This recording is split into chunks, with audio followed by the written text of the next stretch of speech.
welcome to Storytime with Aunt Jas. We're here with Alaska Moose and Santa Fe Manta Ray. Tonight I will be reading Wings on Things, Owl Babies, The Mitten, Corduroy, The Little Doctor, and The Red Chick and the Tan Chick. We're going to start with Wings on Things by Mark Brown.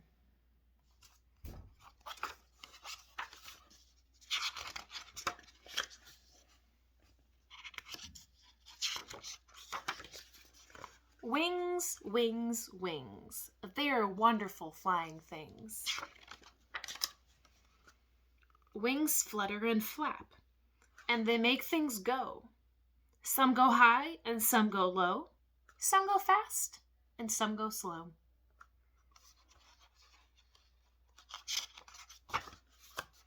Some wings are red, some wings are blue. Wings help you fly. That's what they do. Wings come in twos, like twins in shoes. Wings of many sizes, big and small, and short and tall. Wings on pets, wings in nets. Wings are on eagles, never on beagles. Always on ducks, never on trucks. Wings on hats, never on cats. Wings on chairs, never on bears. Wings on dragons, never on wagons. That's a big pup. Look at that big dog. There are wings that drum, there are wings that hum. Buzzing wings that buzz are dangerous to touch. Those wingers with the stingers, we don't like them very much. Wings flying high, writing words in the sky. Spooky wings in the park, making sounds in the dark.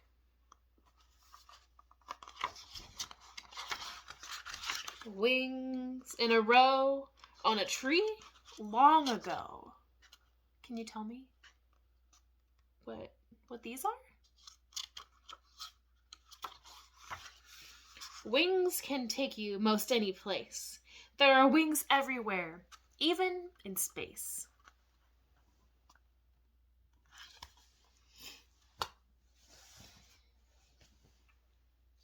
Owl Babies. This was one of my favorite books when I was little.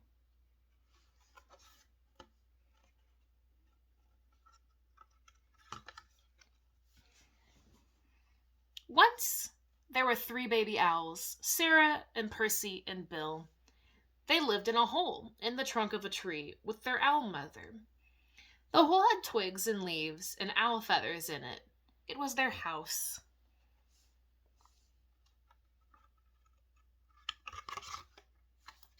One night, they woke up and their owl mother was gone. "Where's Mommy?" asked Sarah. "Oh my goodness," said Penny. "I want my mommy," said Bill. The baby owls thought. All owls think a lot. "I think she's gone hunting," said Sarah. "She got us our food," said Penny. "I want my mommy," said Bill. But their owl mother didn't come. The baby owls came out of their house, and they sat on the tree and waited.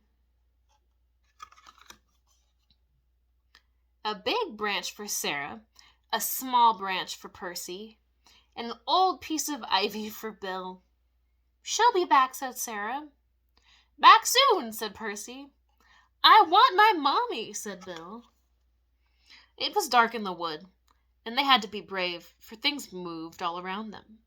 "She'll bring us mice and things that are nice," said Sarah. "I suppose so," said Percy. "I want my mommy," said Bill. They sat and they thought. All owls think a lot. "I think we should all sit on my branch," said Sarah. And they did, all 3 together. Suppose she got lost, said Sarah. Or a fox got her, said Percy. I want my mommy, said Bill.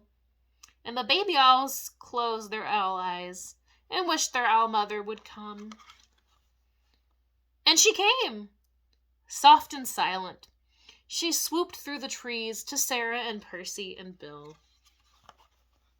Mommy, they cried, and they flapped and they danced, and they bounced up and down on their branch.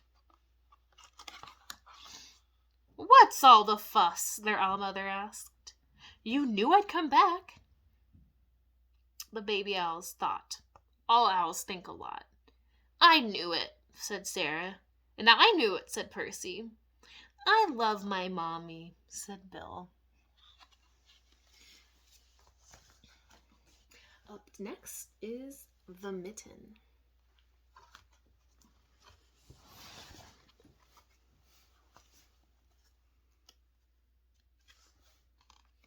Once there was a boy named Nicky. He wanted mittens as white as snow.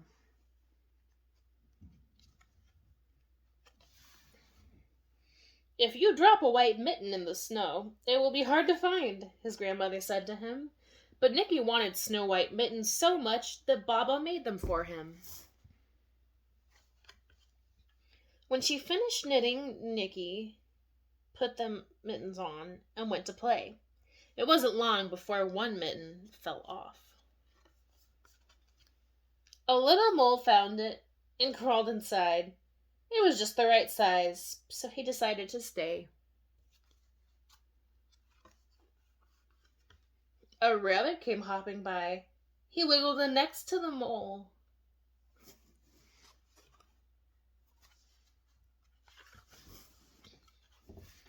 A hedgehog wanted to get warm.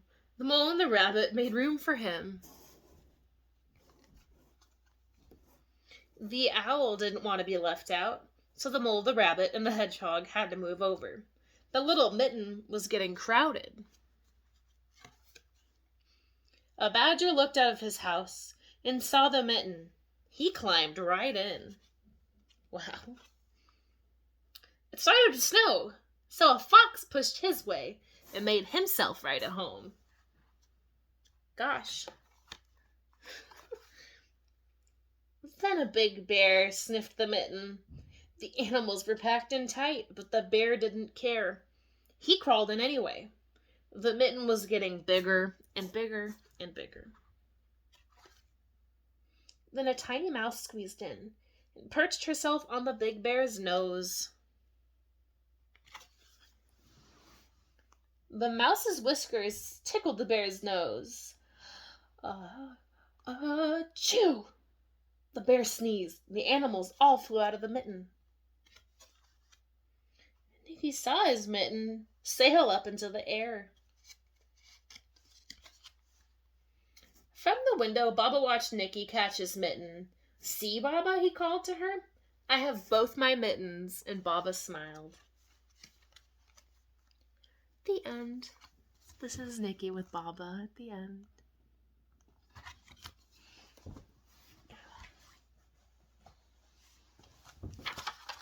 Our next little story is going to be The Red Chick and the Tan Chick. I'm going to roll around this way so I can read a little bit more easily. This is the chicken's nest. The nest has an egg in it. A red chick sits on the nest. This is a tan chicken. The tan chicken sits on the big nest. The red chicken pecks the tan chicken. The tan chicken hits the red chicken. The chickens scratch and peck. The red chicken fell on the big nest. Now the tan chicken has to sit on the red chicken's nest. Peck, peck. The egg in the big nest is hatching. The red chick has a tan chick. The tan chick has a red chick. The tan and the red hens wonder, will the red chick hit the tan chick? Will the chicks peck and scratch? No, the red chick patted the tan chick. Then the chickens and the chicks ran and skipped in the grass. Our second to last story is The Little Doctor.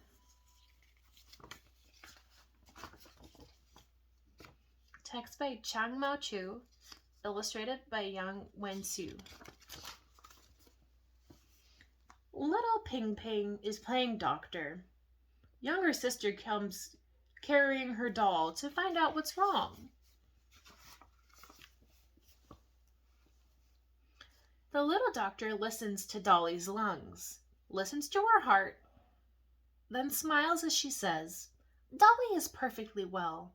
She doesn't need either medicine or injections." Younger sister is happy to hear this. Little Ping Ping is playing doctor. Younger brother comes bringing Teddy Bear for a check. The little doctor examines the back of Teddy's paws, then the inside, smiles and says, "This Teddy of yours is not sick at all, but he's certainly dirty. You should take good care of him and keep him clean." So they give him a little clean. Little Ping Ping is playing doctor. She is going to answer a call. She finds her patient is a rocking horse, lying on the ground moaning. "What's the matter, rocking horse?" The patient switches his tail, as though to say, "Children are so rough. They've broken off my hind leg and left me like this." The little doctor fetches a hammer and nails and started working. Ding, ding, dong, dong. "Rocking horse, now your leg is mended. Please trot on it and let me see." Rocking horse cuts a caper and begins to run. The children all shout, it's well," and praise the little doctor for her skill. And our final book for tonight is Corduroy.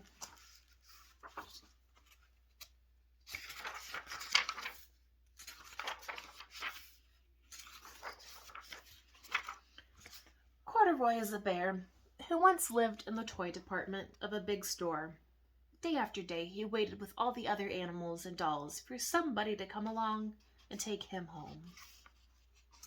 Would you take him home? I would. He's awfully cute. The store always filled with shoppers buying all sorts of things, but no one ever seemed to want a small bear in green overalls. Then one morning, a little girl stopped and looked straight into Corduroy's bright eyes. "Oh, Mommy," she said, "look. There's the very bear I always wanted." "Not today, dear," her mother sighed. "I've spent too much already. Besides, he doesn't look new. He's lost the button to one of his shoulder straps." Corduroy watched them sadly as they walked away. "I didn't know I'd lost a button," he said to himself. "Tonight, I'll go and see if I can find it." Late that evening, when all the shoppers had gone and the doors were shut and locked, Corduroy climbed carefully down from his shelf and began searching everywhere on the floor for his lost button. Suddenly, he felt the floor moving under him. Quite by accident, he had stepped onto an escalator, and up he went. Could this be a mountain, he wondered? I think I've always wanted to climb a mountain. He stepped off the escalator as it reached the next floor, and there before his eyes was a most amazing sight. Tables and chairs and lamps and sofas and rows of beds. "This must be a palace," Corduroy gasped. "I guess I've always wanted to live in a palace." He wandered around admiring the furniture. "This must be a bed," he said. "I've always wanted to sleep in a bed," and he crawled onto a large thick mattress. All at once he saw something small and round. "Why, here's my button," he cried, and he tried to pick it up. But like all the other buttons on the mattress, it was tied down tight. He yanked and pulled with both paws until pop! Off came the button, and off the mattress Corduroy toppled, bang, into a tall floor lamp. Over it fell with a crash. Corduroy didn't know it, but there was someone else awake in the store. The night watchman was going his rounds on the floor above. When he heard the crash, he came dashing down the escalator. "Now who in the world did that?" he exclaimed. "Somebody must be hiding around here." He flashed his light under and over sofas and beds, until he came to the biggest bed of all, and there he saw two fuzzy brown ears sticking up from under the cover. "Hello," he said. "How did you get upstairs?" The watchman tucked Corduroy under his arm and carried him down the escalator and set him on the shelf in the toy department with the other animals and dolls. Corduroy was just waking up when the first customers came into the store in the morning, and there, looking at him with a wide, warm smile, was the same little girl he'd seen only the day before. "I'm Lisa," she said, "and you're going to be my very own bear. Last night I counted what I've saved in my piggy bank, and my mother said I could bring you home." "Shall I put him in a box for you?" the saleslady asked. "Oh, no, thank you," Lisa answered, and she carried Corduroy home into her arms. She ran all the way up the 4 flights of stairs into her family's apartment, straight to her own room. Corduroy blinked. There was a chair and a chest of drawers, and alongside a girl-sized bed stood a little bed, just the right size for him. The room was small, nothing like that enormous palace in the department store. "This must be home," he said. "I know I've always wanted to have a home." Lisa sat down with Corduroy on her lap and began to sew a button on his overalls. "I like you the way you are," she said, "but you'll be more comfortable with your shoulder strap fastened." "You must be a friend," said Corduroy. "I've always wanted a friend, too." "Me too," said Lisa, and gave him a big hug.